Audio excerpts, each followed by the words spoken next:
Are you ready?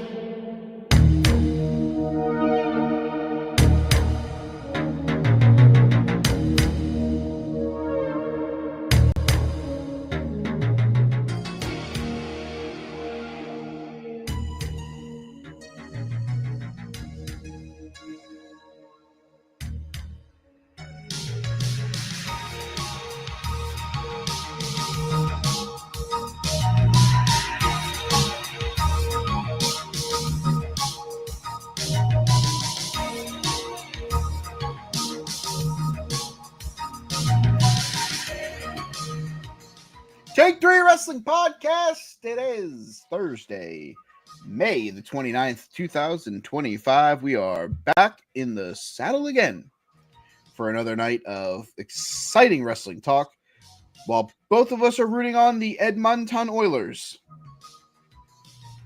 Down with Florida, man. I can't. Dude, I just had the realization when I was looking at I saw a graphic of the Eastern Conference. The Eastern Conference has lived out of Florida since the pandemic. It's horse shit, man. I'm pretty sure the Stanley Cup has lived in the state of Florida exclusively since the pandemic. All but 1 year. Vegas won the the year. one. The year Vegas beat Florida the first time they went. Yeah. The cup has not resided in any state other than Florida and Nevada. It's gross. It's gross. They need to knock it off. I'm over it. Somebody get the hose. Seriously, man, it's brutal. But I did see a graphic that there's in the last 40 years, there's been multiple great players who their first time in the cup finals they lost, and then the following year they played the same team and won. So I'm hoping that Connor McDavid gets that same chance again. Because look, when the Capitals got eliminated, that sucked. Bye Carolina. Thanks for playing along, you dickheads. But I was all in on Canada. Give me the fucking Maple Leafs, haha. Give me the Jets. Give me the Oilers. I don't care who it is. Just give me Canada. Well, I mean, when we were talking to Joe, who will be joining us shortly, I sent you the list of where I'm at. It's Washington, it's Seattle, it's the Canadian teams minus Montreal because fuck them. Yeah, I get it. I mean, they'd be last on my list probably. Yes, exactly. They're my least team, but I'm still rooting for them over most other teams. I would say it's Canada. It's a couple other teams. It's 30 miles of shit. Then it's Montreal, and then it's the rest of the league. But it's fine. But yeah, I'm kind of hoping for all Canada in the AHL as well, though. Not been a good start for the Laval Rocket. Oh, they are down 2-0 to Charlotte and have been getting housed. They lost 5-1 last night and 5-2 tonight in their own building. By the way, those are 2 road wins for Charlotte. That team, I hate it. They're on fucking really fire. good. They are on a fucking heater right now. If you can't stop it, get off the tracks. Oh, dude, it's absurd, and they're real good. They're real good, which also pisses me off because that also means the Florida Panthers are going to be fucking good for a while too, which sucks. But here we are. But currently in the second period, because I still have the remaining couple of days on my 1-month subscription to Flow Hockey. Abbotsford's beating Texas 2-1 in the second. So let's keep that rolling, please. All right, so we got a chock full show tonight, but before we begin, the updated Against All Odds card for June the 8th, TNA. Oh, I'll be darned. Current TNA champion Trick Williams or Mike Santana, who is wrestling this coming up Tuesday on NXT for the title, versus Who Wants to Walk with Elijah? That was wild. Knockouts champion Masha Slamovich versus the former Xia Li.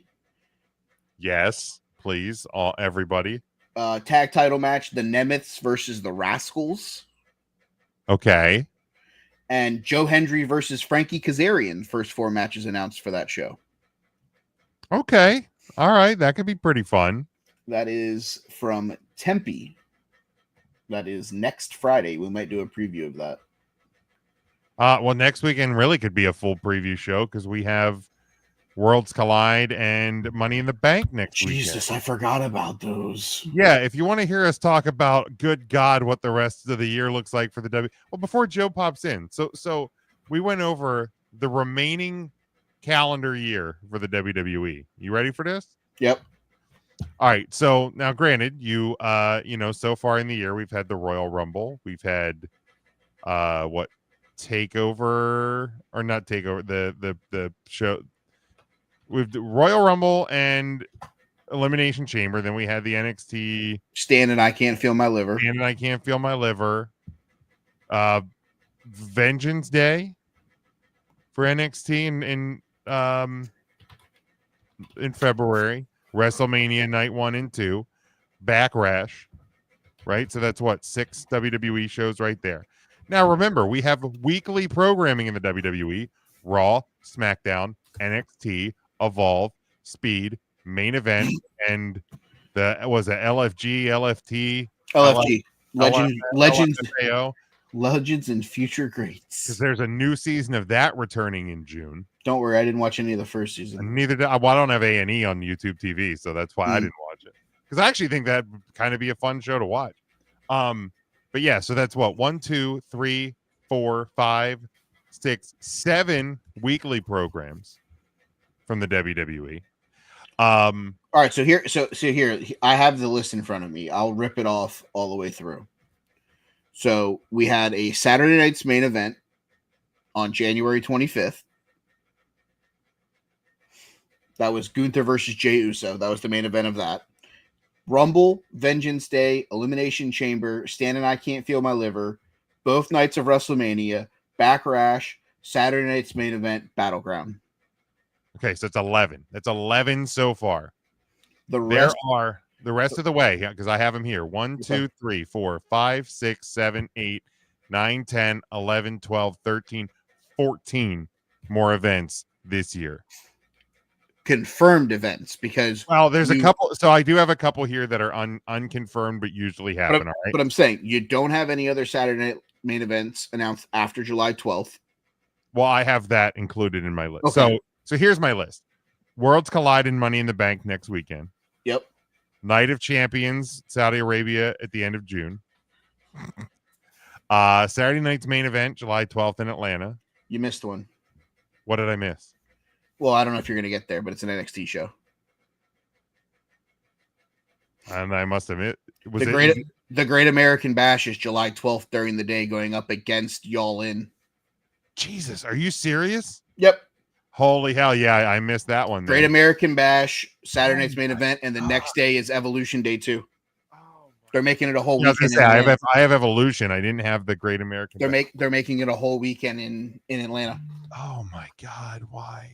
And then, of course, Monday Night Raw, I would assume, too, right? I'm going to assume that it's somewhere in the great state of Atlanta. There's usually an NXT Heat Wave in July or August. Premium live event. Mm-hmm. Then you have SummerSlam, nights 1 and 2 at the beginning of August. You have Clash in Paris at the end of August. They usually do a No Mercy, NXT No Mercy in September. They usually do an NXT Halloween Havoc in October. There is Crown Jewel in Australia, October the 11th. Survivor Series at the end of November in San Diego. Then they usually do Deadline in December. And we also will have a Saturday night's main event sometime in Q4, which will probably end up being sometime in December, because I imagine I've heard rumors that they're going to do Cena's Last as a Saturday night's main event, which would actually surprise me if they did it that way. But if not, there will be another event, because they're going to have to do something special for John Cena's Last. So there's anywhere between 15 and 17 events. WWE Big Business from Boston. And And apparently this week on Busted Open, because Natty's on there now, she tossed out the idea of a weekly women's wrestling show. All right, she can calm down. Right, they barely book women during the week. I get it. This is the strongest their women's division has been. Well, sure, and you have that TNA partnership. You have women in AAA that you can now incorporate. As long as there's not somebody else they try to incorporate in AAA. Yeah. So the roster's there, but and here's the deal: we've already seen it. If a network or a streaming service staring at Evolve on Tubi, if there's a platform that's going to pay TKO for it, they're going to add a women's program. Like, and like, that's just what it is, man. They're going to continue to oversaturate the landscape. Eventually the bubble will burst, but until it does, give my money, bitch. Well, I mean, we say that, and it took a pandemic to kill WWE UK. Yeah. Because they were putting out a weekly show for that at the time. Yeah. I mean, and there's still rumors that they want to revive that. Europe. Yeah. WWE Europe NXT or whatever. Europe or whatever. Yeah. I'm currently on NXT Japan, I think, is still a rumor. I don't think that one has a fighting chance. I think the only way it does is if they do to say like All Japan or something, what they just did at AAA. Wherever they sent Omos and he won the titles, like buying into that company and then turning it into like right, because eventually NXT AAA is going to become NXT Mexico or whatever. I think it stays AAA, but I think you'll see talent down there. Yeah, without a doubt. So I'm looking at the Wikipedias, and there's the top 10 wrestlers who have wrestled the most pay-per-view / live streaming super card event matches from the first one through Backlash 2025. Backlash. Listen, I'm gonna go from 10 to 1, and I want you just level of shock, okay? Okay. Number 10 is a 3-way tie. These guys have wrestled 124 PLE / pay-per-view matches. Kofi Kingston, his first was Night of Champions 2008. His latest was WrestleMania 41. Okay. Rey Mysterio, SummerSlam 2002. His latest, Rumble 25. Seth frickin' Rollins, TLC 2012. Latest one, WrestleMania 41. So that, I think that's surprising that he has the same number as Kofi. I know Mysterio went away for a minute, but like even Kofi Kingston, who wrestled 4 years before him. Yeah, that's wild. And you think about it, Rollins was out for how long with that knee injury? Almost a year and a half. Almost. Yeah. It was over a year. Number 9. He has 136 PLE matches. His first was Armageddon 04. His latest, Rumble 2005. The greatest Intercontinental Champion of all time, Mike the Miz. Oh shit! Yeah, okay, yeah, that I believe that. Number 8, 143. His first match was WrestleMania 15. His last, SummerSlam 2017. The Big Show. Okay. Currently sitting one match above the Big Show with 144. His first, Unforgiven 99. His last, the Greatest Royal Rumble, Chris Jericho. Okay. What game are we playing right now? Me, brother. So we're killing time. So this is the most pay-per-view and live stream supercard events updated through Backlash 2025. So I'm just reading the list off, and I'm trying to gauge Jim's level of shock that these guys are on the list. What number are you up to? All right, so I'll go back real quick. There was a 3-way tie for 10th with 124 matches. for Kofi Kingston, Rey Mysterio, and Seth Rollins. Sounds right. Okay. Number 9 was Mike The Miz with 136. Number Isn't 8, he the longest running talent on the roster at this point? I think so. Yeah. no. No. No, the guy at number 1 is. We'll get to him in a minute. Okay. So The Miz was 9. 8 was the Big Show with 143. And you know, at 152 of them, he made turns. 122 because he only had 143. Okay, I think I know who's been tenured longer, but I'll wait till we get there. Number 7, one match greater than the Big Show was Chris Jericho. Jim, it's not Charlotte. She just looks like she's been there longer. Got him. All right, so this next competitor only has 2 more than the Big Show and 1 more than Chris Jericho. His first was SummerSlam 98. His last was WrestleMania 39. It is okay. I want to guess. Sure. WrestleMania 39. Correct. It's not Bobby Lashley. He wasn't around in 98. Sheldon Benjamin? You guys may know him as Stoop. I know him as Cope. It is the rated R superstar Edge. Next up, 169. Vengeance 2002 was his first. His latest, Backlash 2025.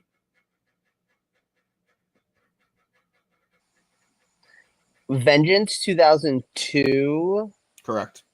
to Backlash 2025. Correct. Longer tenured than The Miz.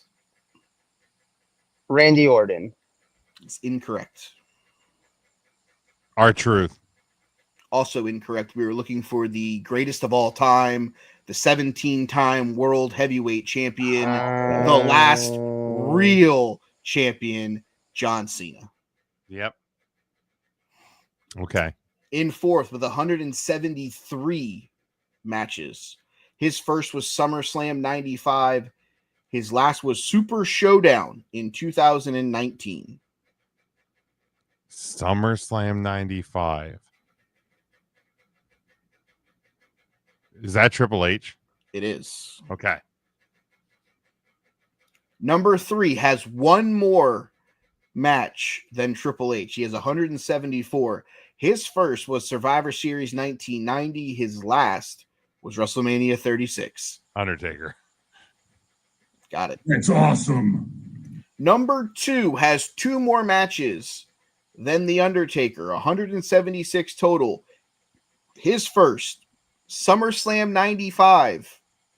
His last, Royal Rumble 2001. The clue that I will give you, he did not wrestle all these matches under his most known gimmick. Okay. Wait, it was, what'd you say, SummerSlam 95? Yes, Rumble 21. Rumble 21. Oh, Rumble 21. I thought you said Rumble 2001. I was like, No. how does that even math? Is Nope. it Kane? That's got to be Kane. It's gotta be Kane. I don't know why my stupid brain thought The Godfather. I'm like, nope, that's not right. Well, That's, because I believe his first match was as Dr. Isaac Yankem DDS. well, because for me, when you gave me that clue, my brain went Godfather because Because of he the was- Papa Shango and all Papa that. Shango and he had a Kama couple other- Mustafa. yeah. Was he in the 2021 Royal Rumble? He might have been. I actually don't even He remember. really might have been. He Like, really that's might have been. valid. And number 1, 191 live stream matches. His first was SummerSlam 03. His latest was Backlash 2025. That's Randy Orton. Correct. Okay. That makes sense. That is your current top 10. Oh my God. Does anyone want to try to take a stab at the total number of events of all time? No. Holy hell. There's a current number, and then in parentheses, when you include the shows that have been announced for 2026, there are 17 more that And haven't. this This is starting with WrestleMania 1. This is starting for WrestleMania 1 through Backlash 2025.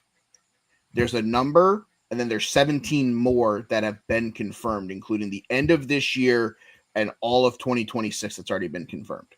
336. No. Which direction should we go in? North. 502. Jim is eerily close. Higher or lower? Higher, you have two numbers correct. 512. A little bit further north. 522. Little further north. 532. 532 Wow. total events with 17 more confirmed.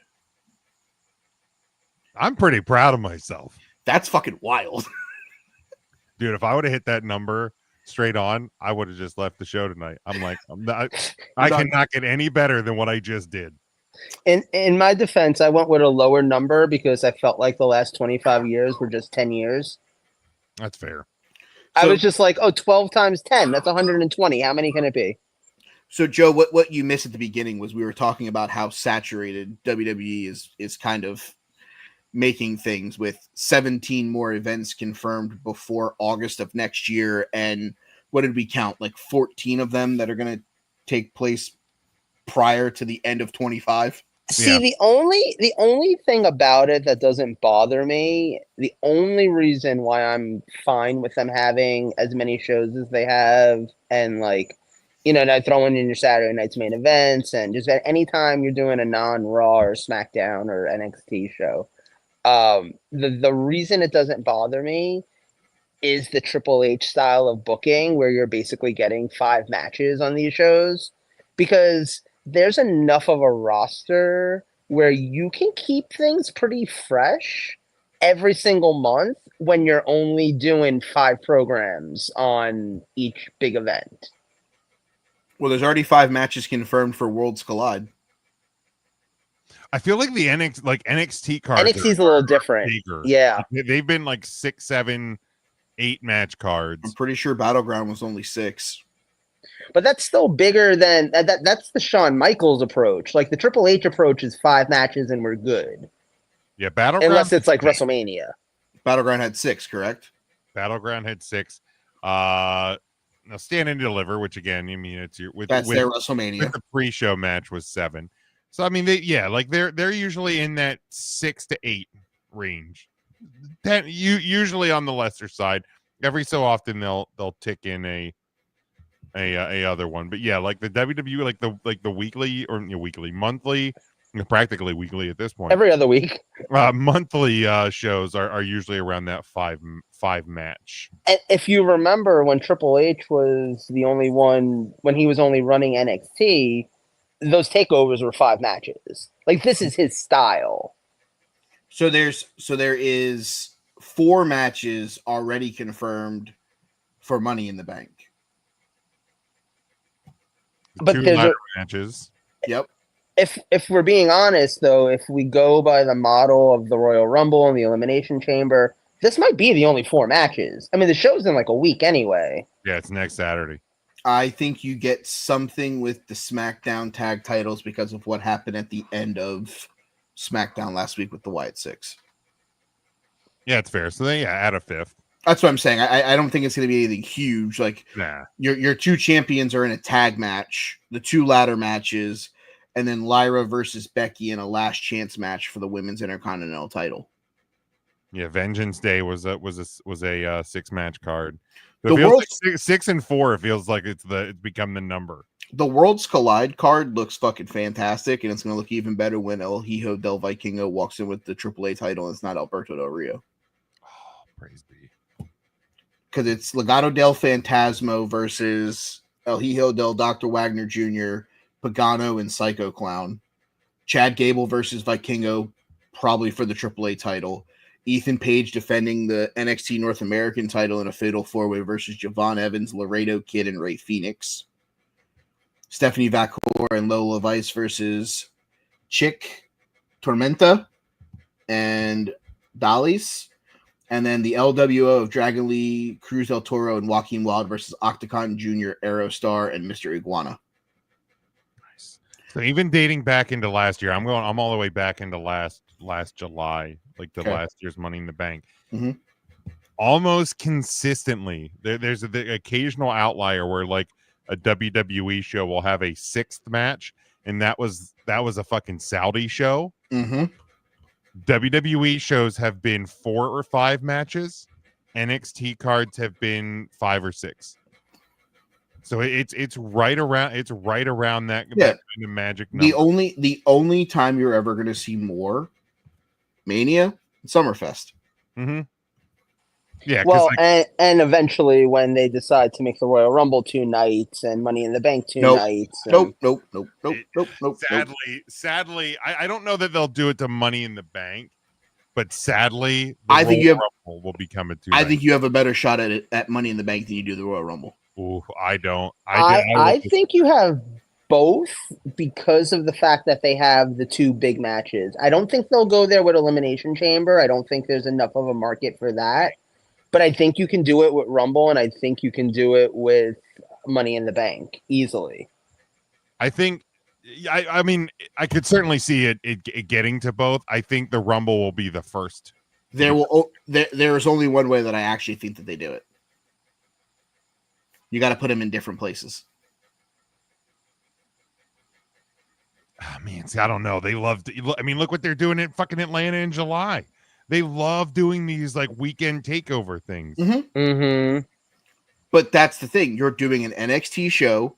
You're doing so what you're telling me is you're going to make it WrestleMania Light. You're going to do an NXT show Saturday day, the Women's Royal Rumble on Saturday night, and the Men's Royal Rumble on Sunday night.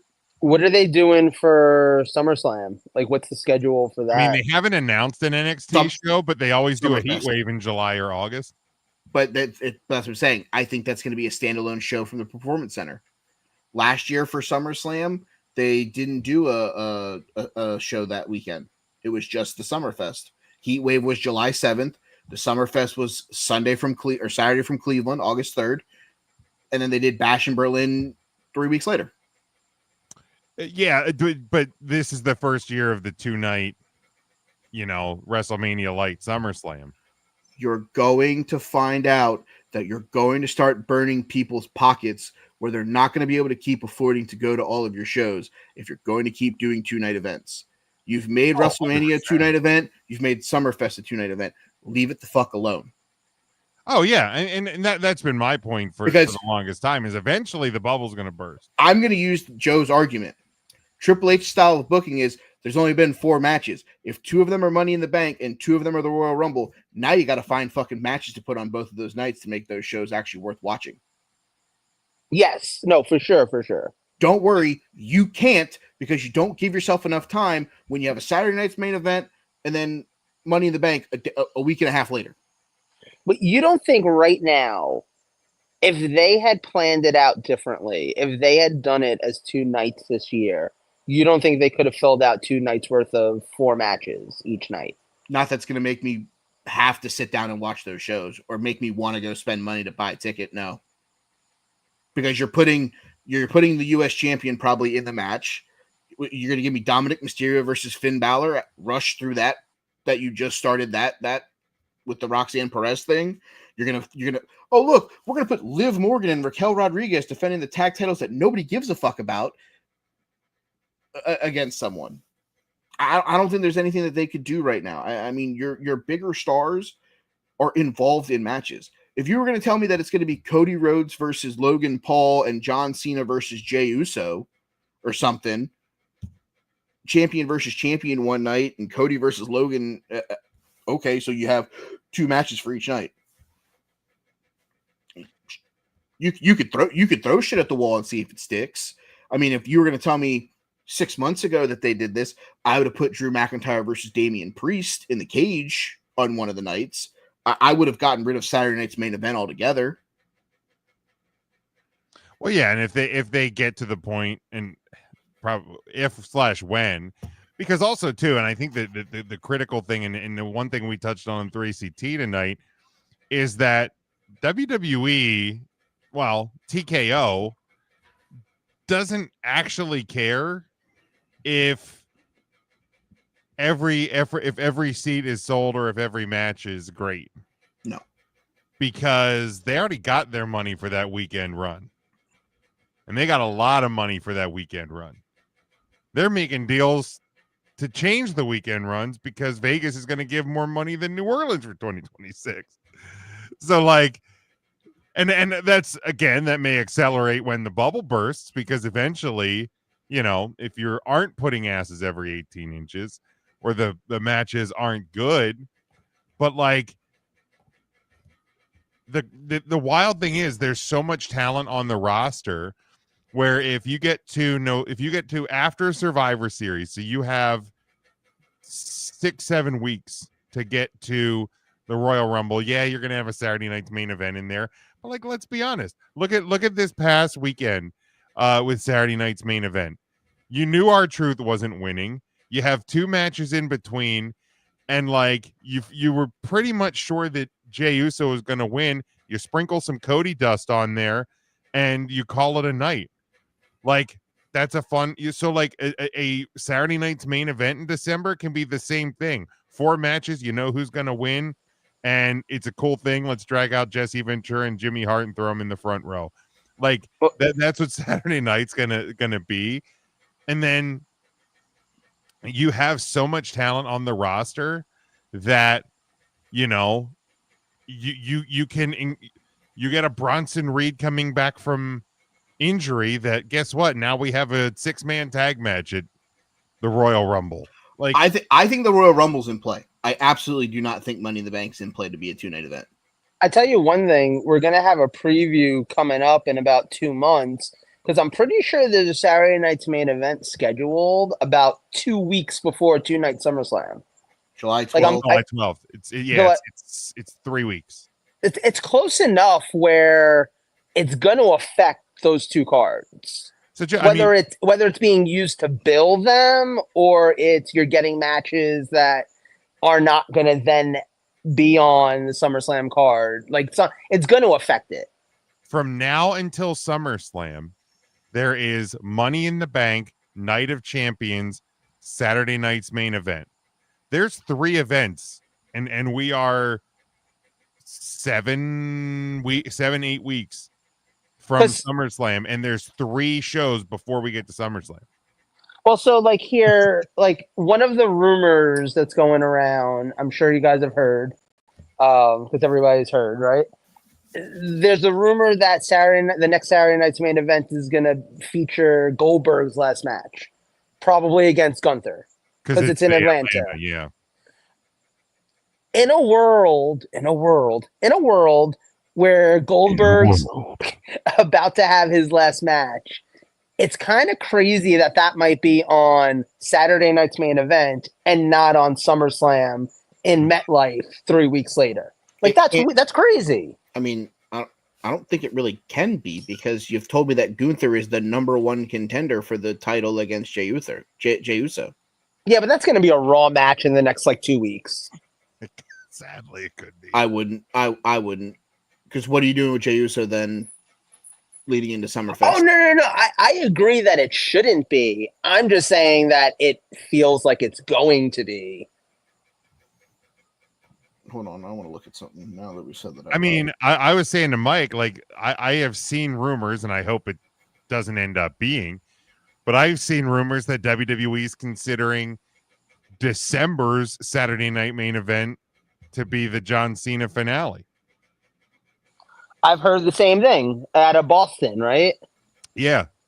But see, here's the thing, though, and like this is how we have to think about it too.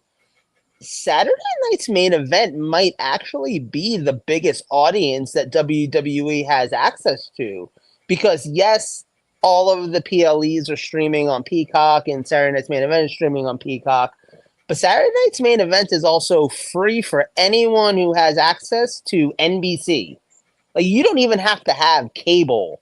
You can literally just have rabbit ears. I'm sure there's people out there in the world who have TVs Oh, there's that have definitely no people that use the digital antenna. right, Absolutely, there and are. all they have is the local TV. Those people can watch Saturday night's main event. Like that's how So, many eyes that can get on. And I according think to I 411 think Mania, this past Saturday's Saturday Night Main Event did 1.969 viewers, up from the January 25th, which had 1.494. The 0.54 demo rating was up from 0.33. And that was going up against ABC, the Western Conference Finals in the NBA. And was there also NHL on Saturday? it was a think so. I think the Panthers played that day because the Oilers played at Yeah. 3:30 on Sunday. Yeah. Yeah. I will say this. I think that makes perfect sense for that to be where Bill Goldberg has his last match. Goldberg. Yeah, I'm okay with Bill Goldberg wrestling his last match on a Saturday night's main I'm event. fine with Bill Goldberg wrestling his last match on main event. I think there's a reality where If we can get it on an episode of Evolve or maybe Speed. To be. I mean the match will probably be as long as a match on Speed. So Well, that's the truth. I don't think that we have to worry about that. No, I think like having Goldberg's swan song on that doesn't bother me. I feel like having John Cena's farewell, like That the would long, surprise me. that would be the one where I would look up and go, read the room, guys. Read the Yeah, fucking I room. feel like that one's got to be a special pay-per-view. I'm just saying, Mike, you and I have seen a Goldberg match at a SummerSlam in person. We have. That is a thing that happened in the last also- 6 years. I've also timed a Bill Goldberg Brock Lesnar match at a WrestleMania. Oh, From entrance to bell, and I think both entrances tripled however much bell time there actually was in that match. I know the match you're talking about, and I love that fucking match. I don't care what anybody says. It was the exact amount of car wreck it needed to be. I wish that was Bill Goldberg's last match. Unfortunately, we're gonna get another one. Well, Brock's not doing anything. Oh, I think he's flinging shit at someone. Piss. He was the was piss guy. He was the piss guy. Okay. Vince was the shit. Speaking, okay, real quick. Speaking of Vince and being in shit, how about Johnny Ace tapping out of the lawsuit and going, yeah, I got dirt on Vince. What do you want, dude? Cowabunga. That motherfucker goes. Does this count? Does this count as a face turn or a heel turn? Dude, that's a great question. If he's he's giving over evidence, to nail Vince. So it's a face turn, isn't it? Like he's still a piece of shit, but see, okay, John Laurinaitis is the walking epitome of snitches get stitches. oh yeah, Vince is gonna hire somebody to whack him. Like you literally just decided, you know what? Oh, this is too much for me. I had your back until we feet to the fire. Now there's probably a realization that I'm gonna do prison time, and Johnny Ace don't want that. Now I'm gonna get killed. Right. Maybe death's better than prison for Johnny Ace. I mean, who's to say that he's also not gonna end up getting some sort of house arrest and shit like that where he can't do anything anyways? Well, he might. Okay, that motherfucker is married to a Bella. That guy's lived to the Bella. Are we sure he's still married to her? I believe so. I mean, yeah, but there's a difference between house arrest and prison time. Like, yeah, especially in houses. Bubba's not showing up at his house being like, "Yo, you dropped something." Right? But boom might walk into his house where. Oh yeah, that wouldn't happen if he was in prison. No, well, you get shanked in prison. That motherfucker would be at the country club of prisons playing 18 before we woke up from our naps. That's true, too. He'd be in the softest minimum security prison you could find. They look up and be like, we got to protect John. He talks like this. He talks like this. So we have to give him anything he wants. People power. All right. Sorry, I went on a tyrant there. It's okay. The whole show's been that way. Let's real quick do a round table of best and worsts from the weekend that was. Obviously a ton of wrestling this past weekend. I have not watched and probably never will get around to it. Battleground, I did watch Saturday night's main event. I did watch Double or Nothing.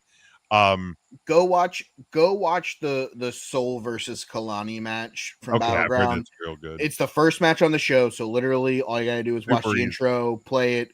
You can fucking turn it off afterwards. The show was good, but I don't think there was anything that, like, watching Trick Williams win the TNA title was cool in the moment. I think that Jordan Grace Stephanie Vaquer match was amazing. I'm not disagreeing with you. That might be the best women's match, at least in WWE this whole year. That I'm also not disagreeing with you. But it's also like the second or third rodeo that those two have had, so it almost feels it's my first time seeing them wrestle. It's almost like I went in there with high expectations, so it didn't really blow the top off. Like, it was a great match. I'm not saying that it wasn't. I'm just saying, like, the Sol Ruca Kalani Jordan match was fantastic. I mean, if you're gonna make it to the point where that match comes on, stay and watch it, obviously. But, like, if you're not gonna, like, if you're like, oh, I don't feel like fast forwarding, you just press the play button, watch the first match, then you can decide. Cool. Also, NXT TV going to the 2300 Arena on August 19th, right before the AEW 7-week 7-show residency. Yeah, give the people of Philadelphia what real wrestling looks like. Just fucking stop it. He's dead. Let's start with worst. We'll go better. We'll go worst to first. Joe, what was the worst thing that you saw this weekend in wrestling? Ooh. What was the worst thing about this weekend in wrestling?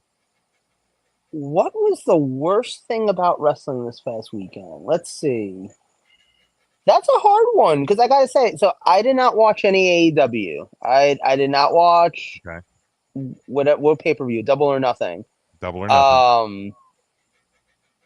And you guys might convince me that maybe I should check it out at some point, but I was interested in the card, I'm not gonna lie. I definitely had a moment where I was considering checking it out. But ultimately it was either spend $50 on that or watch Battleground for free, and I ended up falling asleep halfway through Battleground, so I think I made the right decision. Shocking. That would have been an expensive nap. Shocking development, folks. Yes. Breaking news, this just in, Joe falls asleep. But I don't know that of the two shows that I watched, of Saturday night's main event and Battleground, I don't know that I have anything that I particularly say was like super negative. Like, there's nothing that I walked out of either show really feeling like, oh, this is stupid. Like, I don't know that I love the John Cena, Logan Paul of it all. I've heard, who's out there? Coach. Have y'all caught on how Jonathan Coachman has basically become like the biggest shit talker about WWE lately? No, because it is insufferable. No, because anytime I see Jonathan Coachman pop up on any of my social medias, this is what I do. Scroll to the next piece. So one of the things that he's saying right now, so again, a grain of salt as far as I'm concerned, but one of the things that he's saying right now is that basically that was supposed to be Travis Scott in the Logan Paul role, and Travis Scott either isn't getting it in the ring or just said, fuck it, I don't want to do it anymore.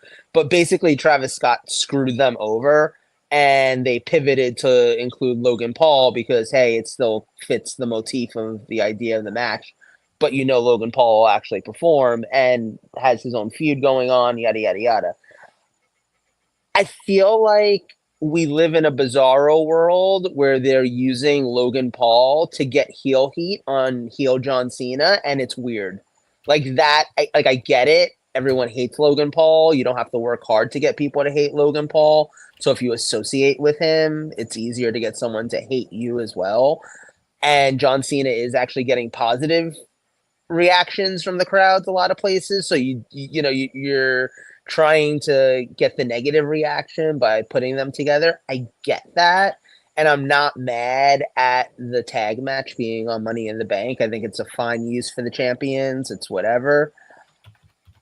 All that said, it does feel kind of weird that we've only got so many John Cena matches left, and one of them is going to be him teaming with Logan Paul. So that might be the only like real negative that I have taken away from the weekend, and I wasn't mad at the way they did it. I think the angle worked just fine. I think, getting Jey Uso and Cody back together, that's fun. Hopefully there's a press conference that they can go to after Money in the Bank is over. You feel him, sir. You feel him? But like, other than that aspect, like just the strict John Cena, Logan Paul teaming aspect, it does feel a little out of left field, and it's a little weird. I feel like it's 10x better than Travis Scott. Do you feel him, sir? Oh, 1,000%. If I never see Travis Scott or hear that fucking song again, I still blame that song for the reason the Maple Leafs lost in Game 7. But yeah, Logan Paul, at least I will gladly watch in a wrestling match. And I think it also works because you just incorporated the feud that he has going on into now why he's in the match. Right. Mike, what was your worst from the weekend? So I have a couple honorable mentions Okay. that I didn't hate or that weren't the worst, but I feel like we need to have a conversation about them.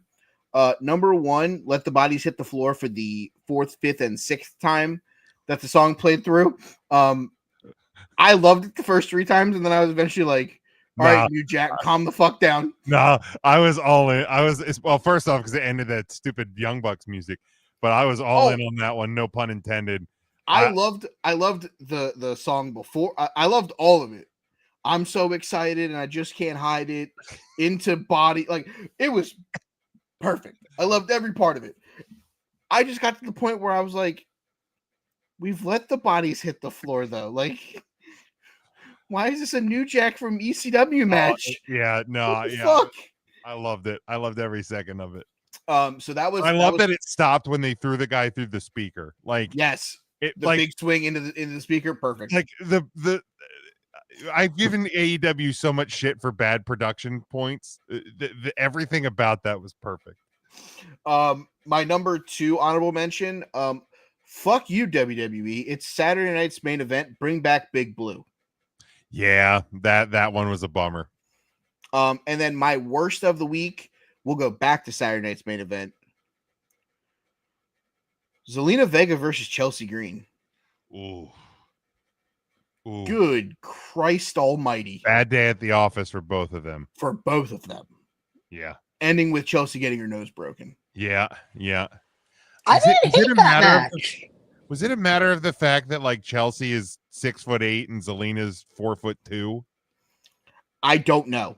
They just don't know how to work with the opposite body size. They've had better matches. Yeah. That was not good. It was not a good match. Yeah, it was sloppy. Like sitting there waiting for Chelsea to get in position. What do you mean the 6.19 that Zelina did? The fucking 6.19, yeah. The hold on.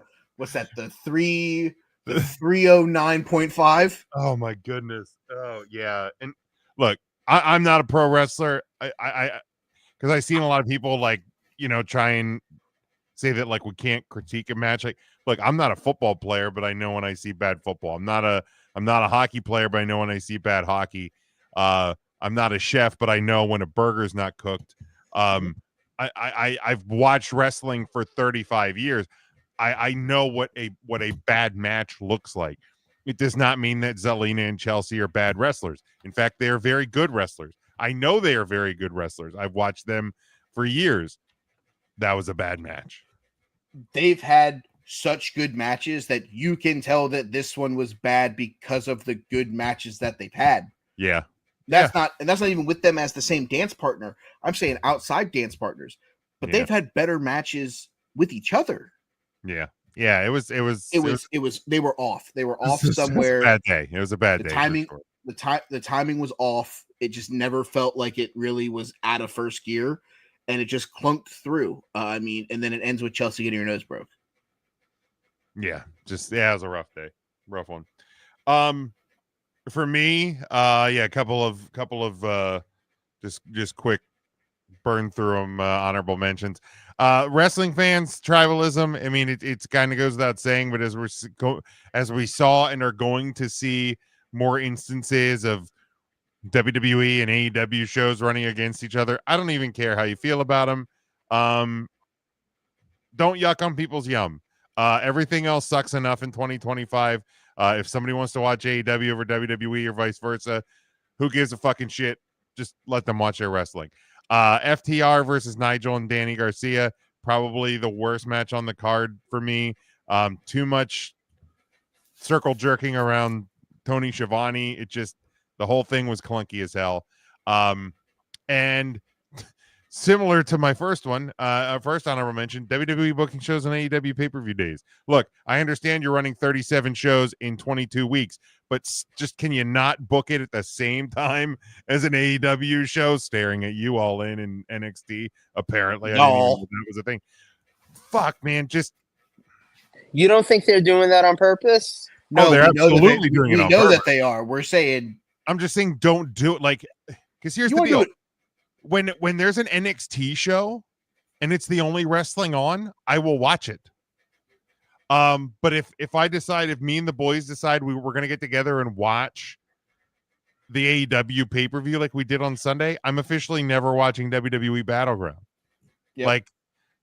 Don't make me choose, because if it's a bigger AEW show, now if you're asking me to choose NXT Deadline over World's End, I may go Deadline because you have those cool eliminator thingy matches. But more times than not, I'm probably choosing AEW. So just be smarter. Don't make us choose. But my actual worst is just the length of Double or Nothing. And then maybe not even the length, the booking order. And I understand why the last match was Hangman versus Ospreay. I get it. But man, I personally was cooked after Anarchy in the Arena. I will say this is the one time that I think Tony made it make sense, because wasn't the next day a national holiday? It was. So that's why I said maybe it's not the length. Maybe it's how you book it, because man, the girth. It wasn't the length, it was the girth. Well, it also didn't help that you had a 35-minute Anarchy in the Arena, a 12-minute. Dude, I was cooked after that. A 12-minute who gives a shit match, and then you want me to get fired up for Hangman Page versus Will Ospreay. Yeah, but I don't know how you can go 35 minutes of Anarchy in the Arena and then just right away do another 35-minute match. Dude, that's an hour 10. You don't. You put fucking Anarchy in the Arena where Mercedes Moné versus Jamie Hayter fucking took place. Now, me personally, watching that whole show, I didn't want anything else after Anarchy in the Arena. I get when the show is really about the Owen Cup. I get it. But I think that's why you open with Anarchy in the Arena and you close 2 out of the last 3 matches. I personally I would have hated that. Your biggest thing out of that show was Mercedes Moné versus Toni Storm, and your hope that the homegrown AEW guy can get the title back out of the briefcase. You had to close with one of them. No, I get why they had to. But that's what I'm saying. If you counterproduct it by knowing that Anarchy in the Arena is going to be as big and as explosive as it was, I think you lead off with that match. So I'm saying for me, if you start with Anarchy in the Arena, everything else is less than on that card. For me, sure. I'm judging everything off of that match, and nothing is reaching that point. Sure. And it makes the whole show worse for me. But we also talked about how, when talking about WrestleMania, Main events can also open the show. Oh, they absolutely can. That's what I'm saying. If you knew that night 2 was closing with John Cena versus Cody Rhodes. So you put a good match at the start. You know that you're closing Double or Nothing with one of the Owen Hart Cup finals. You know that you are. Especially whenever the finals are Hangman Adam Page, Will Ospreay. I think you have to get Anarchy in the Arena away from it. Especially because you have a 35-minute match, a 12-minute Who Gives a Shit, and then another 35-minute match. Anarchy in the Arena somewhere else in that, because if you switch Mercedes Moné and Jamie Hayter, let's put it that way, okay? You give me 35 minutes to start the show. Then you give me the FTR bullshit clunker. You give me the stupid-ass stretcher match. You give me the tag title match. And then you could have put the Mercedes match there, and then you have Okada versus fucking football, Tony Storm, Mina Shirakawa, the Don Callis family, and then you got a 35-minute banger to close the show. See, I haven't. Go ahead, Joe. I didn't watch the show, as I said before, but I think I'm picking up what Jim's laying down, and I kind of agree with Jim's side of this. I don't think it's necessarily the point of, oh, you can't put a main event in the beginning and then do another main event at the end. I think it's more you can't put a spectacle at the beginning and then do a normal show for 3 hours to follow it. It's like, think about it like this, and this is how I'm making it out in my head. It's like if you start a feud, like let's say you start, Roman Reigns versus Seth Rollins. If their first match is a Hell in a Cell match, where do you go from there? Because if the first match is a Hell in a Cell match, the third match can't be no DQ. You're starting with the headline. You're starting with the place that the whole thing should escalate towards, which is why it does sound more like if you're gonna do a spectacle like Anarchy in the Arena, you end with that. Like that is your last thing on the show. And then even then though, I still don't know that you do a 4-hour show and end with that. I think that's just too long of a run. Having sat through WrestleManias that were 5-6 hours, I do think that I appreciate when shows clock in under 3 hours in general. So, even if you did go with putting that at the very end, you still might have had the fatigue. You still might have had it, that match might have not delivered the way it did for a lot of people. So I actually think that the better solution, and probably in multiple ways, is not having Anarchy in the Arena on this same show as the Owen matches. Especially because in, 5 more weeks, we're getting Anarchy in the Stadium. You're going back-to-back shows with basically the same match. It's just Stadium. It can end anywhere, as this is more like confined. Are we sure that we're getting Stadium Stampede? I think we are. I have it on my card list. Yeah, we'll talk about that in a minute. But okay. So last year, the Owen Hart Cup final did not take place at Double or Nothing. Right. So this is okay. So this is more of a booking problem, because last year ended with the Elite, the Young Bucks, Okada, and Jack Perry defeating Team AEW of Bryan Danielson, Darby Allin, Cash and Dax in Anarchy in the Arena. And the lead into that, you had Mercedes Moné versus Willow Nightingale, Swerve versus Christian, and then into Anarchy in the Arena. You had fairly strong matches, and you opened with Will Ospreay winning the international title from Roderick Strong. You had the Bang Bang Gang versus Death Triangle for the 6-man tag titles, Tony Storm versus Serena Deeb, and then you brought it home strong with that. But I think that's it. I don't think it's even. I think it's, you almost were looking at it and you had to find something to do with Jon Moxley, because you had to get Moxley and the Death Riders on this show. Sure. And what's the easiest thing for you to do? Put another group of randoms, Kenny Omega, the Ops, Swerve, because you got to get them on the show. Who are the Ops? Samoa Joe, Powerhouse Hobbs, and Katsuyori Shibata. The oops. So, okay. Follow me here, though, okay? Just this is a thought.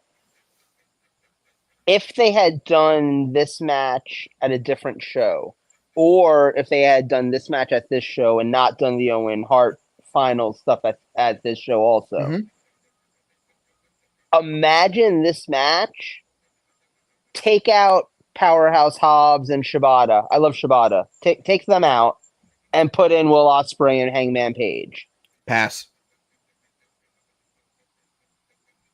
But given the story that they're building right now, The story is the Ops took the six-man tag titles from Death Rider. They've been the ones. Joe just fought for the world title. Those are Joe's guys. I get it. You want to build an all-star cast of crew, but the team with Wawa, Shibata Melt, and Powerhouse Hobbs still won Anarchy in the Arena.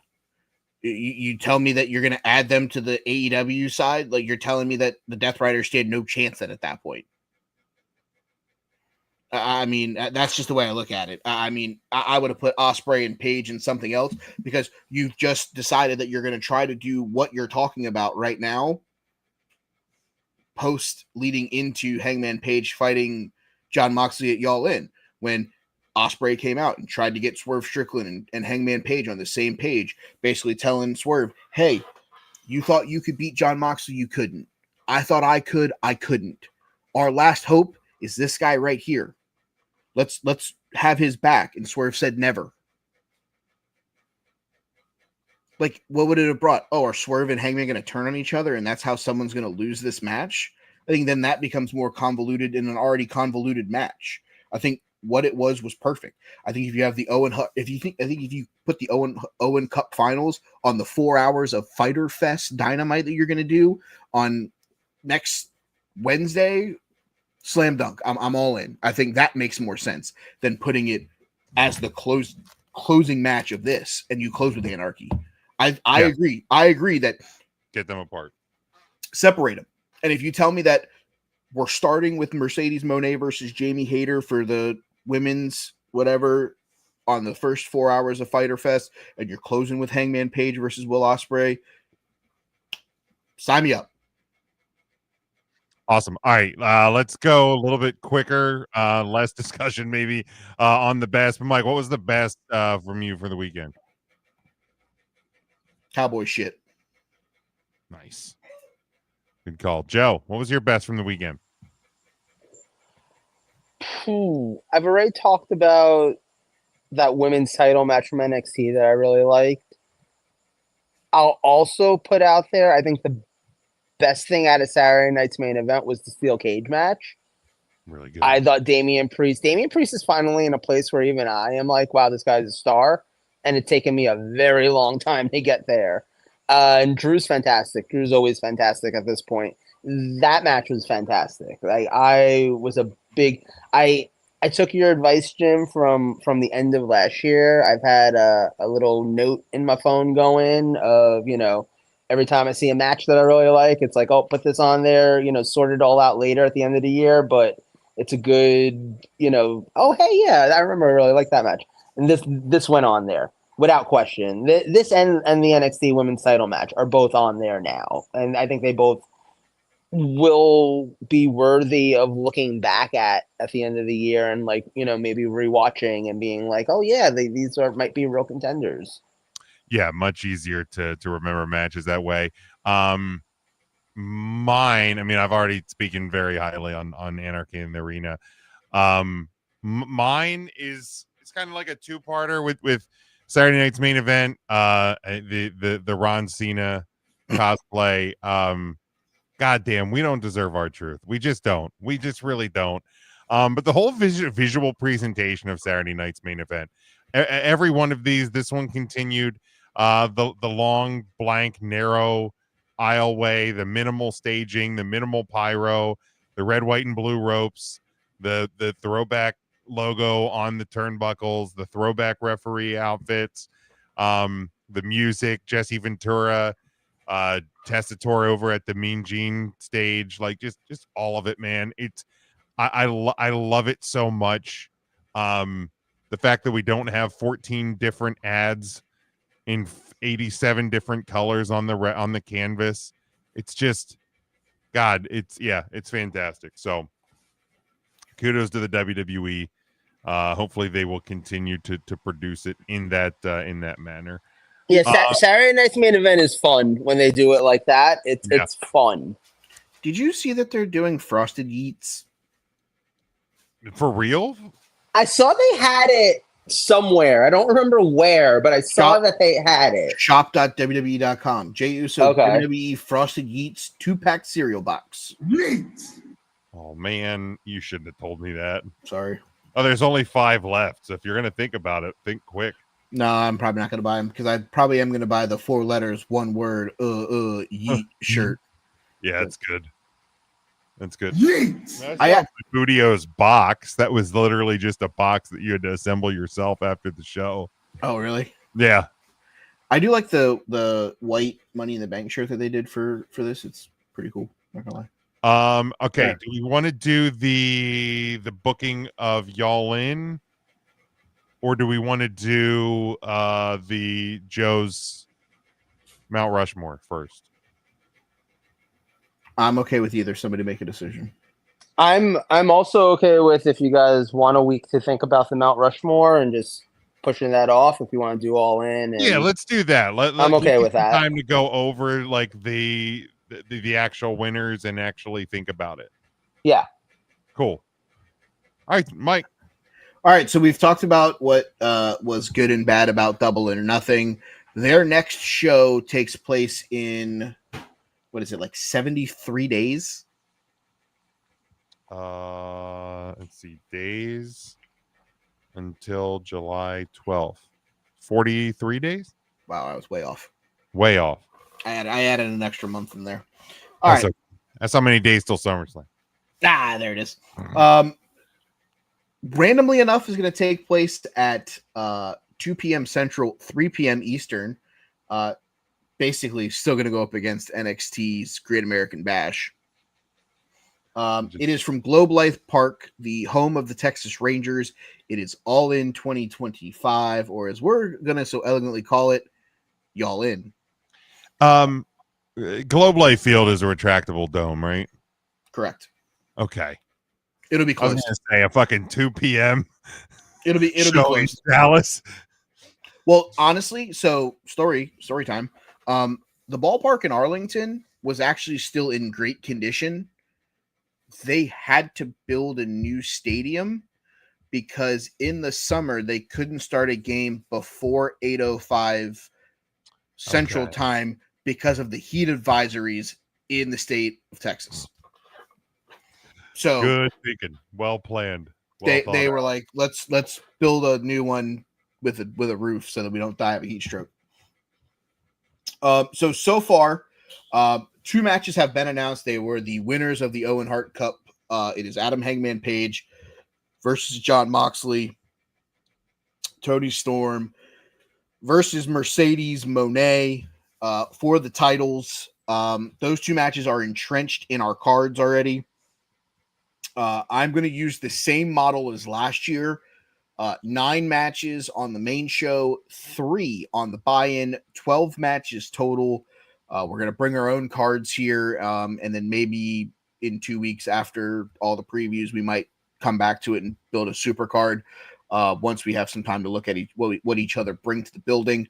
So that being said, Jim, I will give you the floor for what is your third match so that I can write them down so that we have an interest log. I mean, it feels almost somewhat predictable at this point. We've seen it kind of teased at points, but I think this is where we're going to get the Omega Okada Continental versus Intercontinental or International probably belt merger. Winner take all, merge the belts. Yeah. I also have that match on my card, so I will work through that. Joseph, I didn't write a card, but can I just take that match too? Sure. I like that match. All right. Jim, since you didn't have a difference, we'll let you keep the floor. See, and this is where I do have Stadium Stampede, even Okay. though because we are in a stadium. Okay. I have the Don Callis family taking on the Paragon, Brody King, Tanahashi Man, and a returning Orange Cassidy. So you have Paragon, OC, Brody, That was a lot of words. and Ishii. So you got the Don Callis family, which I'm going to guess is Kyle Fletcher, Konosuke Takeshita, Lance Archer, Roppongi Vice, versus the three members of Paragon. OC is 4, Brody's 5, and Ishii is 6. Yeah. Oh, they probably throw Josh Alexander in the Don Callis Oh, family. yeah. Probably, yeah. Joe, do you have a contest? Yeah, I'm gonna throw one out there, just going off of the stuff that I've heard results wise from AEW's pay-per-view and Dynamite last night. Give me the Young Bucks versus Will Ospreay and Swerve Strickland. So I have that. I actually have that match on my card. So do I. Nice. I do too after what happened last night. I'm proud of myself coming up with that in the last 5 minutes. Good job, Joe. All right, so that will go into Jim's 5 spot. That'll go into my 4 spot because I also have that. Joe, give me another match so that we can try to get even with Jim here.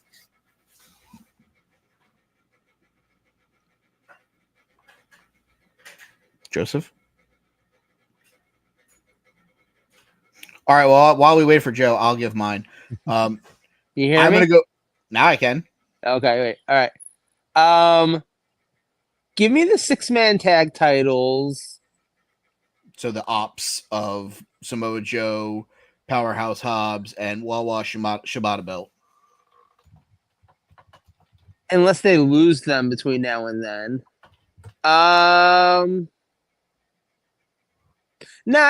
Give me them and give me MJF, Bobby Lashley, and Shelton Benjamin. All right, so my 5th match I have going in a different direction for the Hurt Syndicate. I'm going to take Bobby Lashley and Shelton Benjamin to defend the titles against Fuck the Revival, FTR. So I have Joe. You said you had the Ops versus the Hurt Syndicate. Mm-hmm. Yeah, I have that one on mine for the trios. So you have the Ops versus MJF, Bobby, and Shelton. Yes, sir. All right. Hey, where's Hedge? Hedge is currently recovering. What would Beth Phoenix do to him? Don't ask, don't tell. So, like, he won't be at this show, is what we're saying. I have no idea. Heard. He's been out since, when was it? Well, he took some time off for the Maple Leafs Stanley Cup run. So now he's just at home. Yeah, they Being sad. He's been out since the FTR attack when they dropped him on his dome. I think he returns at this show and inevitably costs FTR, or he comes out after FTR wins, which will eventually set up the Canada match, which is him and Christian winning the AEW tag titles from FTR in their home country. Are FTR the tag champions right now? No, but I picked them to then take on the Hurt Syndicate at this show, and I think FTR wins the titles when Maxwell turns at this show. I think FTR wins the titles. I think that's the way you get them off of Bobby and Shelton. Dax and Cash win them. You set up Dax and Cash versus Edge, and Edge goes to the one guy that no matter what he can trust, and it's Christian, and it's Edge and Christian winning the tag titles in Canada. I like all that. Sorry, I long-term booked this. My bad. That's okay. Okay, you do you. Where we at on who's It's- actually providing a match? It is Joe's floor. Is it mine? Let's see. I'm gonna pass because I have no idea at this exact moment. So one of you guys should go. So for me, since Mike brought in FTR and Joe asked a question about is Hedge on this show? Yes, I think Hedge is on this show. I think this is where we get FTR versus Cope and Christian. Okay, see, I was thinking that, and then Mike had me convinced that that's probably less likely here. I mean, It could happen elsewhere. Don't get me wrong. it very well may happen elsewhere, but I'm gonna take that match on here just because Jim made me feel better about it. It could happen because it could happen. Yeah, rushing Christian or Edge into aligning with them in 34 days just feels like we're throwing shit at the wall so that we can fill a show. Well, speaking of throwing shit at the wall and rushing, I'd love to see the Frat House in a match. Watch Ring of Honor TV, where they actually have been actually a trio for watches Ring of Honor the last 3 months. If Ring of Honor TV exists and nobody watches it, does it really exist? Sure, it exists. You go watch ringofhonor.com, the thing that I paid for. But have you watched the new shows? Now, do you talk to the other two people that are subscribed to that? Or No, fuck them. okay, well, good. That's probably a good choice. Yeah, for me, I think like you could get into this situation where, like, you know, yeah, I mean, Cope and Christian, or Adam and Christian, or whatever the fuck we're calling Hedge these days. Stoop. You know, of course, they had their blood feud a little while ago in AEW, but I think you can do this thing where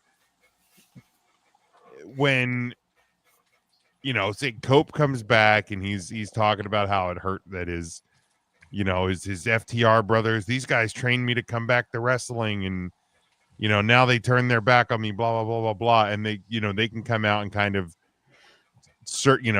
shark circle the prey sort of a deal. And yeah, here's the deal, man. Like Edge and Christian, I'm not going to call them anything different. I refuse to. Those two motherfuckers are brothers, man. And like, you can fight, you can hate each other, but like, you know for a fact that when your family, when your brother is in need, it doesn't matter what's going on between the two of you, you're answering that call. So if Hedge is fucking trapped and nobody else is there to save him, Christian's gonna save him. Christian's gonna be next to him. That you know, with 40 days or whatever, well, is that by the time we get to next week's Dynamite, you know, it'll be 36 days. You can tell that in 36 days. Do you want it to be longer? Sure. Can it be longer? Sure. Can we play it out even further? Absolutely. But if you want to give Hedge and Christian a huge, you know, a big match in a big venue, you can do it here.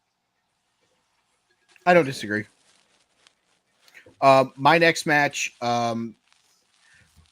because again, I'm long term with a couple of these. It's the AEW TNT title that is currently held by Adam Cole. He defends the title in the rematch against the proto star Kyle Fletcher. I think this is where Kyle Fletcher wins the title, and we inevitably get to a different match in AEW's history that'll involve Brody King and Tomohiro Ishii and the Paragon versus the Don Callis family in blood and guts. Oh, I don't have that sounder on here. So give me Adam Cole defending his title versus the proto star Kyle Fletcher.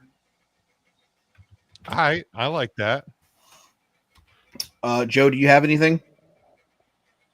How about A women's match. Besides Tony Storm versus Mercedes Moné.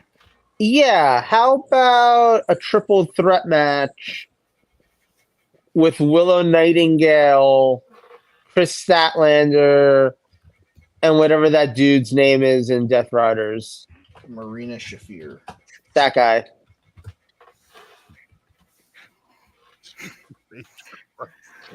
That's Roderick Strong's husband, right? The views and opinions of Joe Lopez are solely those of Joe Lopez and do not represent. It's not. Mike, It's Jim, it is. or the rest of It the is not my fault that woman has a bigger Adam's apple than I do. Let's go ahead and put that disclaimer back up there, Jim. Let's go ahead and put that back up there. TVMA, all of it. There it is. Thank you. We'll just, you know what? Let's just there it is. we'll just put the yellow top So I actually have a women's match as well. I actually have two women's matches. I'll give them both real quick because one of them is Willow Nightingale versus Marina Shafir versus Chris Statlander, but I've added an extra piece to the equation here. I'm adding Mina Shirakawa, and I'm going to make this match for the soon-to-be vacated TBS championship. Because how can you have the TBS champion fight for the women's title and not have the TBS title defended on this show? So fuck it. Give me Willow, Stat, Shafir, and Mina Shirakawa. Okay, I like that. I have kind of along the lines of Joe, without the inappropriate language. I just have Willow versus Marina straight up. That makes sense. Just because they've kind of been entangled in all of this anyway, so might as well give them a chance to shine themselves. So this is where I've gone back and forth because I have another women's match, but I don't know that they're going to do it here. So I'm going to pivot and not put it on the show. And it was because of what happened on Wednesday night, which was Tekla debuting and taking out Jamie Hayter. I had that kind of penciled in on this show. Okay.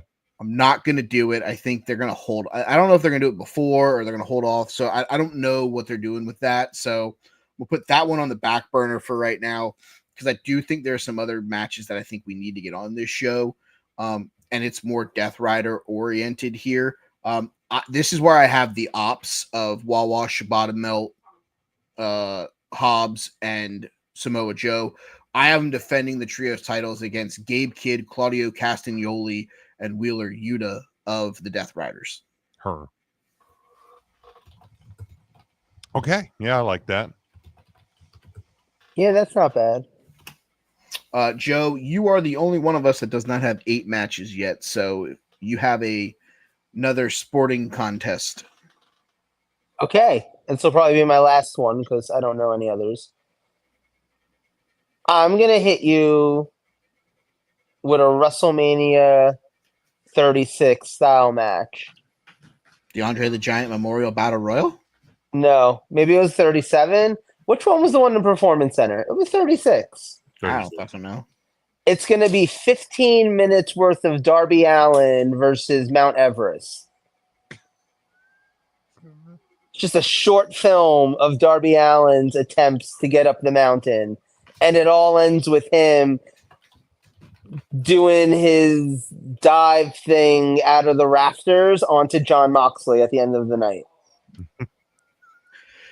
I'm going to say this. If Adam Hangman Page loses to John Moxley and fucking Darby Allin comes back and fucking confronts Mox at the end of it, I'm out. You're all out? I am all the way out.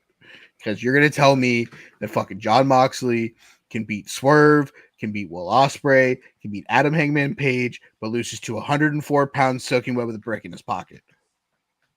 Pass. Yeah, but none of them have climbed Mount Everest. Yeah, but one of them lit somebody's house on fire. Did they live on top of Mount Everest? No, but they also lost Gigi Dolan / Priscilla Kelly. They also jumped off of a fucking ladder through a pane of glass like a fucking moron. That did happen. I mean, listen, this is Darby Allin we're talking about. I've watched that man almost break his neck in front of 20 people. Correct. I also watched that match where he dove headfirst into the steel barrier at Evolve. Yeah, I was at that show. That was crazy. Yeah, but guess what? There's got to be some believability to this, and you ain't gonna make me believe that Darby Allin is gonna beat Jon Moxley if the other three can't. I mean, look, if we're being honest, you're going to have a hard time making me believe that Darby Allin can beat Marina Shafir. So, yeah, no, I have a hard time believing he's going to beat Jon Moxley. I don't disagree. But when he beats Jon Moxley, I don't have to watch fucking AEW anymore. Right. Like, I just said, like wait. For some reason, Tony Khan doesn't want to pivot off of this one. I don't know why. I can tell you why. He's one of the fucking pillars. Who gives a shit about your fucking pillars? One of them, you fired because he got into a fucking altercation with CM Punk. He ain't been seen in fucking 7 years ago. The other one is part of the Hurt Syndicate trying to be the token. And Sammy Guevara is part of a tag team that holds the Ring of Honor tag titles that 3 people watch the fucking stream. Yeah, I'm sorry. For some reason, we're attached to fucking Skeletor. At this point, Jon Moxley is more of a pillar of AEW. He's been world champion 4 times. Chris Jericho is more of a pillar than fucking half of them. Oh, that doesn't work for me, brother. Right. That doesn't work for me, brother. Jim, your final main card match. So I have 2. Son of a bitch. Are we booking the pre-show next? I don't got it in me. I am not. I'm going to be like Tony Khan, and I'm going to book that shit 10 minutes before the pre-show starts. Just fucking reel a line and be like, frat house, get out there. Exactly. Just ripping lines and throwing matches. I have Nigel versus Danny Garcia straight up. There's an obvious tension there as a team. I thought it would come to a head at Double or Nothing. It did not. But I think we get there by the time we get to Y'all In. So are any of the released talents going to be available? NXT talent would be. I hear Alberto Del Rio won't be a champion anymore if they. Yeah, but he signed a contract. Womp. Ay, Dios mío. Yeah, anybody that was an NXT talent or that their contract expired would be fair game. Then again, if their contract expired, there'd be fair game now. Who would that even entail? It's more women. Dakota, Shayna, Kaden Carter, Katana Chance, Cora Jade, Gigi Dolan, Eddie Thorpe, the Gallus guys, Braun Strowman, etc. See, Strowman's not going to show up there because he basically has a deal with WWE where he can show back up for a few months anytime. Correct. I was more trying to think because I like what Jim did with Nigel McGuinness versus Daniel Garcia, but I was trying to incorporate Daddy Magic in there and go Nigel McGuinness and somebody versus Danny Garcia and Daddy Magic, but I'm trying to think of like a free agent or somebody like a Michael Oku or something like that Tony Khan loves, you know, or somebody like that we could get the heel Nigel McGuinness back. I'll put the. I'm actually gonna take the Danny Garcia Nigel McGuinness match. I'm gonna put that on my buy-in, because, fuck. Hold on, I gotta remember what I was doing. I didn't fucking write this one down.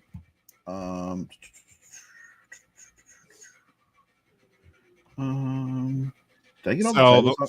For talents that were released actually in February, Cedric Alexander, Carl Anderson, Luke Gallows, Authors of Pain, Isla Dawn, Sonya Deville, Blair Davenport, Elektra Lopez, and Giovanni Vinci, they would be eligible basically starting now. So maybe he gets Giovanni Vinci. Who gives a shit? All right, so I do have all the titles on there. So that was priority number 1 for me.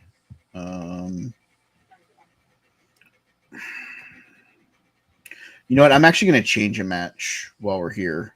I'm going to change my Willow Stat Shafir Mina for the TBS. I'm going to go Willow Nightingale and Chris Statlander as a team Okay. versus Nixon Newell. And I'm going to go with whatever Dakota Kai is going to call herself. Okay. So I don't think Dakota would be eligible. I don't think so either, but yeah. So Chance, Carter, Dakota, Strowman, Baszler, I believe, are the 5 that would have 90-day no competes. And they were released on. They were released May 2nd. So yeah, definitely not. The following, assuming that they have 30 days or contract expires, would be eligible. Cora Jade, Eddie Thorpe, Gigi Dolan, Jakara Jackson, Joe Coffey, Mark Coffey, Wolfgang, Oro Mensa, Javier Bernal, Danny Palmer, and Riley Osborne. Oh, and for the record, Adam Page wins when Daniel Bryan comes back and costs John Moxley the title. I'm just gonna. Oh, that's a great call. Throw that the fuck out there. It's a great call. And my last one, and it may even be too early for this. Maybe I'll do it later, given normal timings. Casino Gauntlet match. And because that's the one they do like the mystery 21st person. Yep. I have my prediction is, and this is not what I want. This is the prediction. Darby Allin wins. He's 21. He wins and then fights. 21 wins. So you're telling me that fucking John Moxley's walking out of fucking with the belt, man? I don't have to watch fucking AEW anymore. Yeah. What if they hit us with a fake Darby Allin? Like they find some 3'4" wrestler out there, and never mind. They just have him, like they give us, like, remember Undertaker versus Undertaker? Like we get Darby Allin versus Darby Allin. Like the other half of his face is painted. So, man, I don't have a. I'm gonna move the Nigel McGuinness Danny Garcia match to my main show. I'm gonna put the rest of the Paragon, so Roddy and Kyle O'Reilly versus Takeshita and Josh Alexander in a singles match or in a tag match. I'm gonna put Megan Bain because my God, she's a big bitch. I'm gonna put her against. You're a big bitch. Who the fuck am I gonna put her against?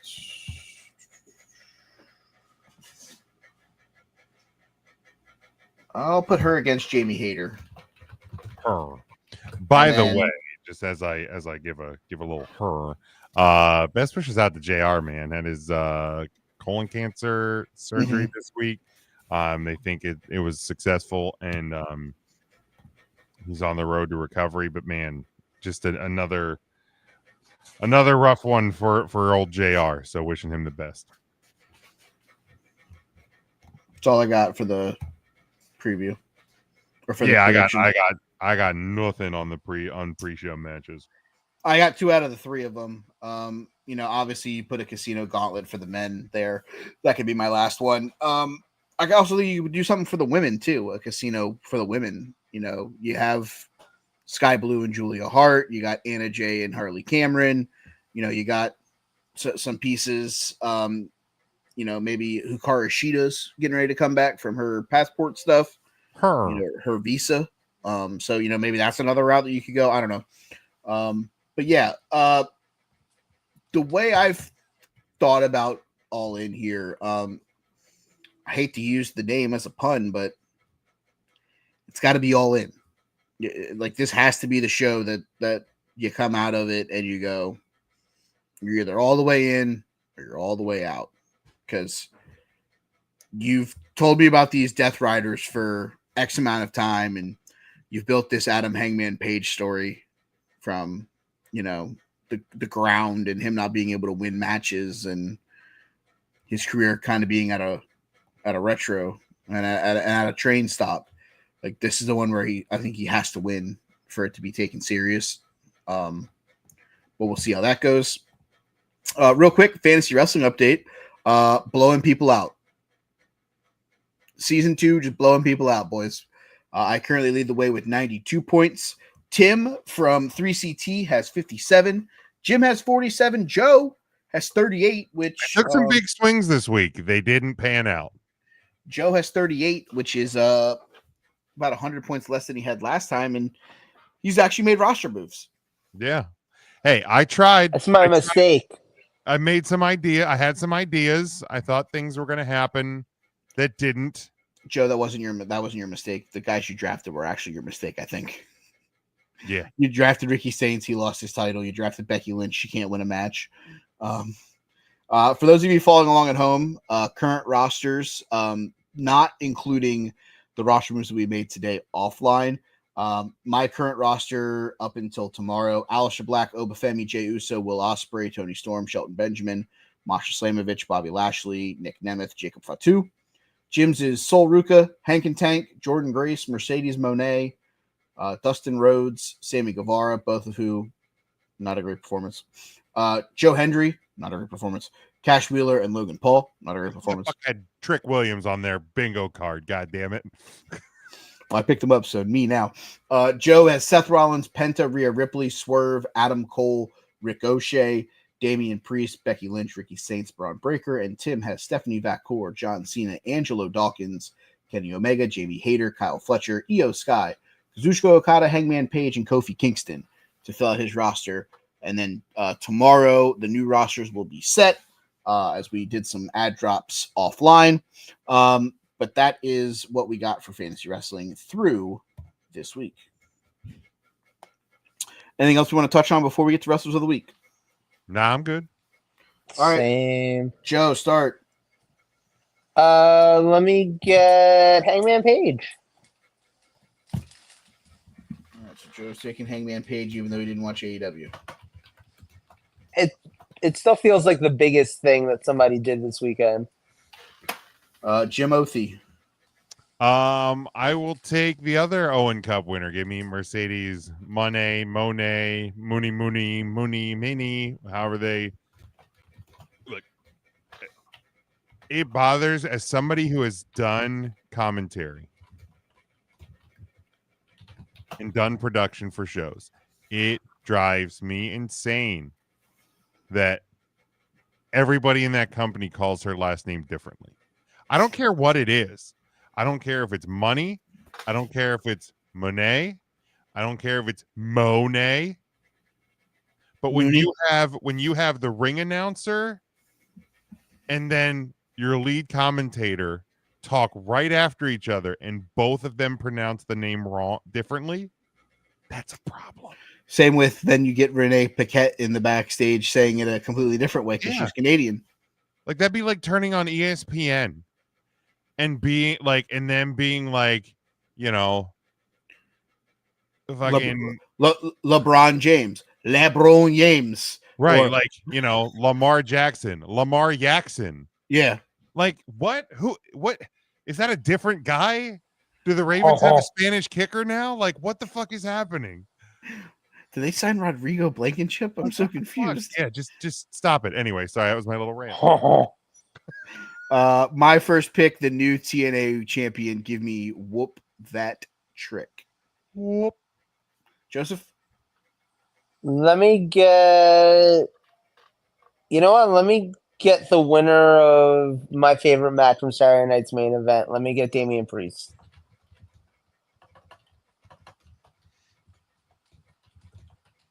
Jim? Give me the new NXT Women's Champion in a surprise result.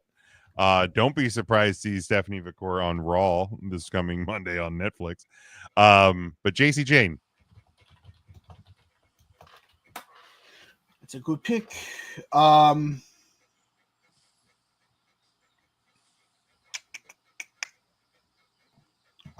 am going to take...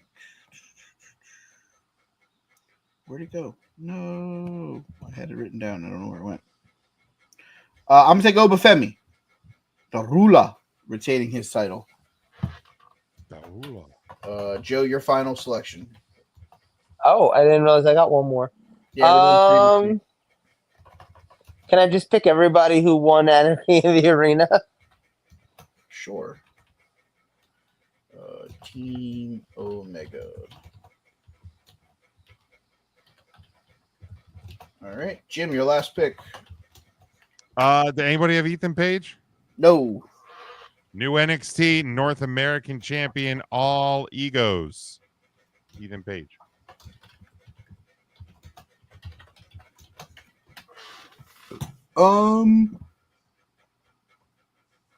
My final selection. Ooh, I have the hiccups again. Fuck me. I'm gonna go Timeless Tony Storm. Retain the AEW Women's title. Very nice. Let's see.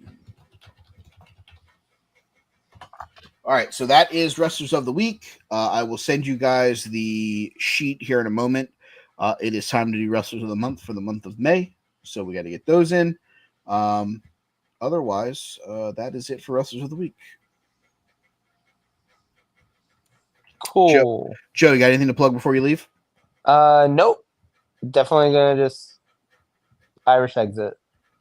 No. Oh my God, I'm so surprised. No, don't go. Hit me on Twitter or Blue Sky at Big Jim Sports. I have my link tree there. It'll take you to 3CT. It'll take you to Huddle Up Podcast, take you to Discussions with Nobody. Basically, everything I do is there. Please like, subscribe, follow, rate, and review everywhere I'm at. Huddle Up. It's still been a crazy year here in 2025, so I don't know if and how much off-season content we'll do until the month of August when we start to get into our season preview stuff. But 3CT is the big one that's each and every week right now. All right, you can follow me on Twitter at They Call Me Burn. You can follow the show at Take3 Wrestling. That's all I've got this week, guys. Quick and easy and to the point. We will be back next week where we will talk Worlds Collide, Money in the Bank, and all things professional wrestling right here on the Take3 Wrestling Podcast.